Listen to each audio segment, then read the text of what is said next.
I'm Tara Oracle, and this is a channel update for February of 2020. So let's go over the elephant in the room, which is my shipping costs internationally are too high. I agree. I agree with you. A lot of people have said the international shipping is too high. I don't know how much it costs to ship that to different countries. It would be nice if Kickstarter had a technology link in with the various shipping things to where I could say, okay, my box is this big by that big, and I want to ship it to this particular country and area code, etc. And then it would say, okay, that's going to cost this much. And obviously I can go to different sites to do that.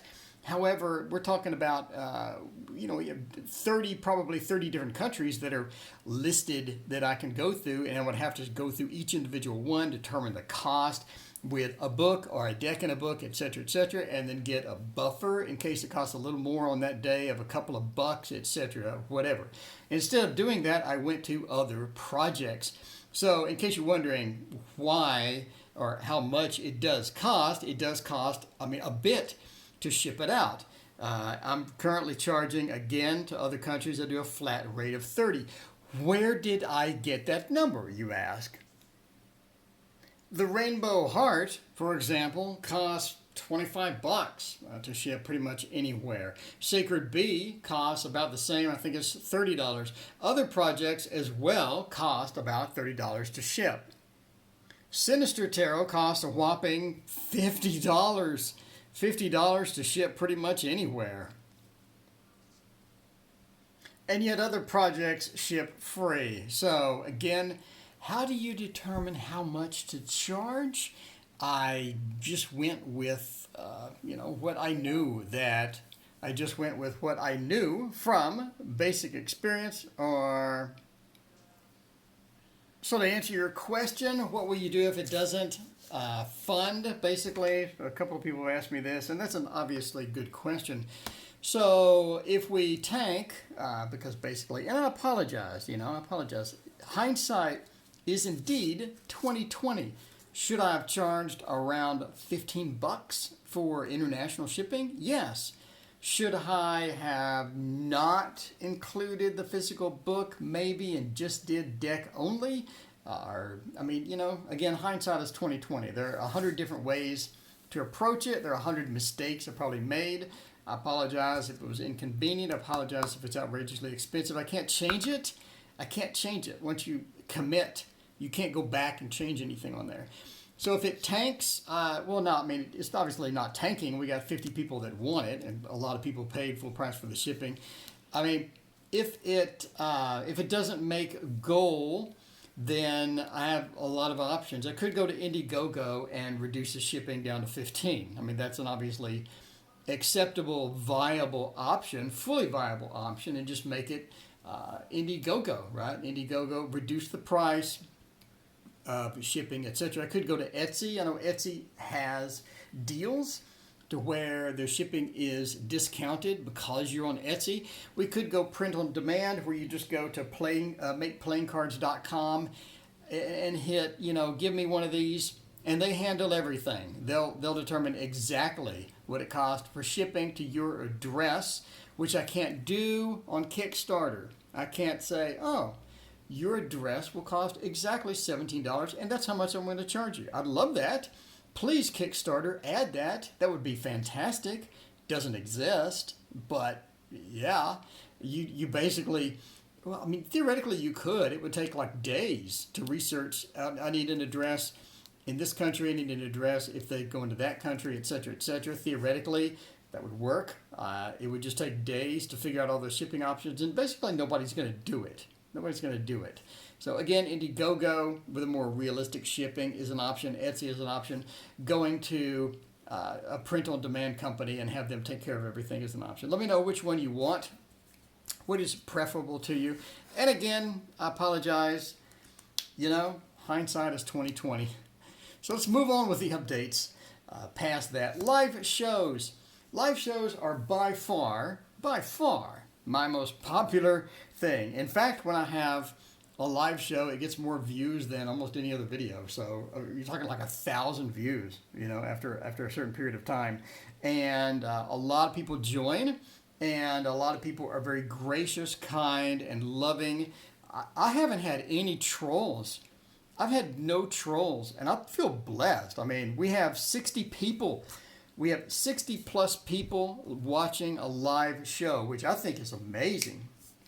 And man, I appreciate it. Thank you from the bottom of my heart.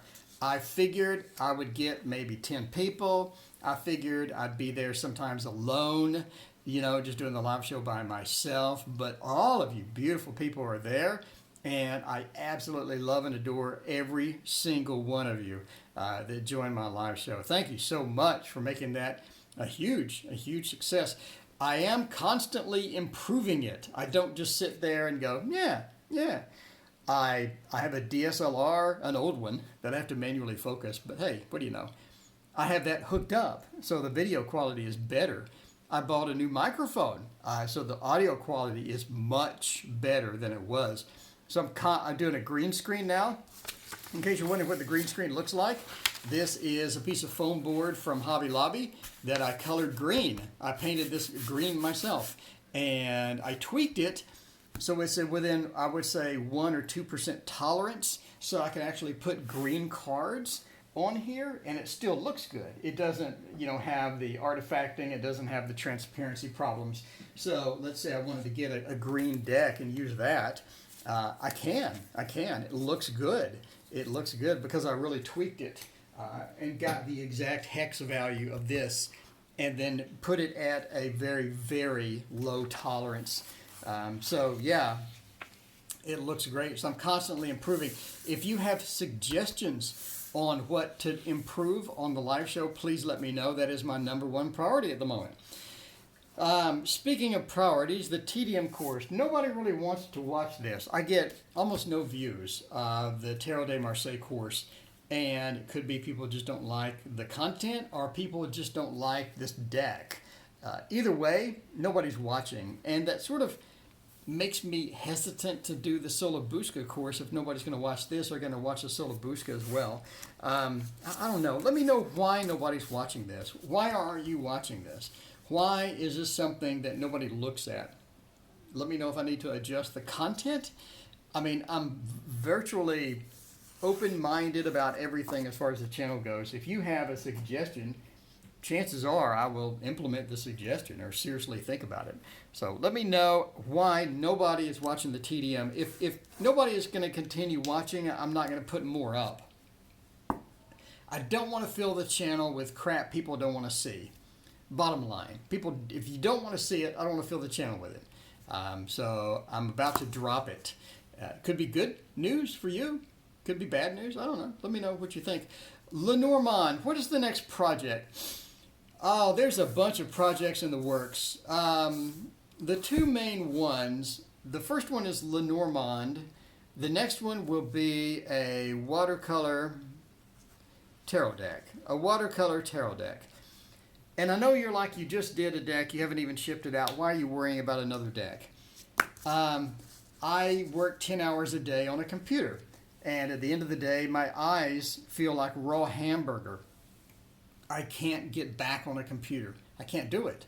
So very challenging for me to do anything on a computer after I get home from work. So that's, and on weekends, I like to stay away from a computer because obviously I worked on a computer all day during the week.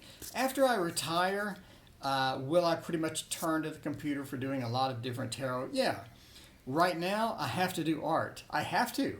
I have no other choice. So I might as well make a tarot. Should I just sit there and draw stuff? No. I might as well make a tarot. That's the next project. Before that, though, the Lenormand is, I'm going to have that print on demand, Lenormand, where you can go print on demand. It's going to consist of a bunch of free images from different places, pasted together. It's going to be traditional free images, but it's going to look nice. That is on the computer. I'll probably do it on the weekends only. But it's only a few cards. And I already have a Lenormand sort of planned out, so it's going to be easy. Anyway, print on demand Lenormand, it's going to be outrageously cheap because I've just taken free images and pasting them together. I don't want to charge you a lot of money. Hey, I pasted images. Can you please pay 100% premium? No, I'm not going to do that to you. I love you. I'm not going to do that crap to you. It's going to be cheap. The next project, or the project I'm currently working on, are a book about how to read tarot for a living. And I think this is important because I haven't seen much out about that. And the landscape of money-making opportunities, the landscape of tarot and technology is vastly different than any other book I've ever seen that talks about tarot and money. And I think that's important to sort of lay out a guideline as far as what's old school, what's new school, and what's the difference. Where's the leaning right now, or how does it work? Obviously, there's no magic method or magic path that you can take to do tarot for a living. There's no, if it was, everybody would do it, right? Everybody would do it. If the tree had money falling off of it, everybody would be underneath it, catching the money. So using tarot for a living, it's not about the money. It's about getting into the different methods and ways that you can earn money from tarot, which is more optimized, which is not optimized, and how do you approach it. And I think that's important. And I think that would be a fun video series and a book. Anyway, that would be a book. I put that on Amazon for like $10, $15. I mean, extremely reasonable. I don't know, maybe a couple hundred pages. We'll find out how long it is. I don't think it's going to be extensive. I'm not going to work on it for like a year, but it's just going to be a quick hit, a quick little book that sort of points out the differences in the landscape of tarot versus old school versus new school. Because I think that in 2020, there are a lot of things that people aren't using, I've never heard talked about, that can make money with tarot. So I think it's pretty fun. We have various videos, right? We're going to talk about putting different cards together. So if I put these 3 cards together and some are in a series versus others are not in a series, how would that work? And I think that would be a lot of fun to do. And I'm going to continue to make just fun videos and stuff like that, as well as the last thing being the medical tarot. So medical tarot, everybody asks, what is that? That's basically medical astrology translated into tarot cards. Can you do medicine with it? No.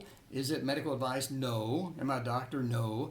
But I can tell you that this particular card, and I think this is useful for stuff like predicting a pregnancy, an upcoming pregnancy, or fertility, or maybe this week you shouldn't go on that pizza and beer diet, right? Some things talk about speech centers, other things talk about inflammation. I mean, there's a bunch of good stuff in here, and we can pull tarot cards and find out something about it. So mapping tarot cards to your body, I think, would be a fun topic. I think it'd be fun just to sort of get into that and find out, where that goes and whatnot. Of course, we'll continue to do various spreads and all sorts of other stuff. Obviously, I have big plans for the channel. We'll continue with the news, which is my most popular thing after the live shows. The live shows actually eclipse the news, which I thought was interesting.